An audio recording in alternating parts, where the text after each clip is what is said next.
Hello and welcome to another video. So today I am going to tell you a story about the King Midas. So let's begin. So once upon a time there was a king called King Midas. King Midas was very much fond of gold, and he was so much fond of gold that he wanted to have a golden touch.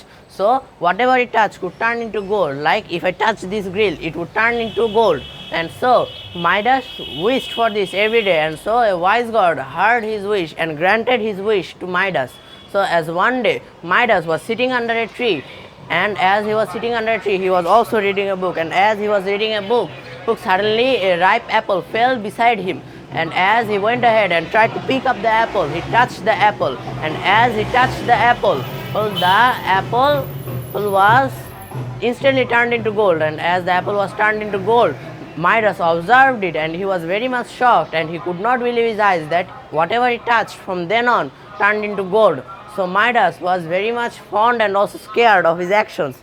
So he touched everything very carefully, and whatever he touched that he wanted to be gold. And so he did not touch anything that he didn't want it to be gold, like his people from his kingdom. He did not wanted them to be turned into gold, so he did not touch any of them.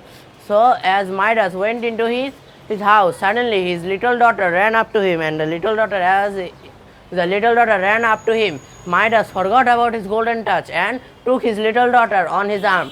And suddenly as Midas touched his little daughter, the little daughter turned into gold. Midas looked in horror as he saw his little daughter turned into gold, and as his little daughter turned into gold,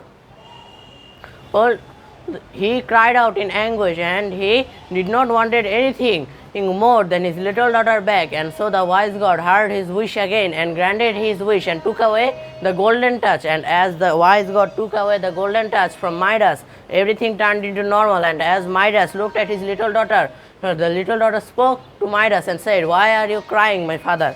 And as Midas looked at his little daughter, he was relieved, and he was also very much happy, and he said to himself that he did not want anything more than his little daughter back.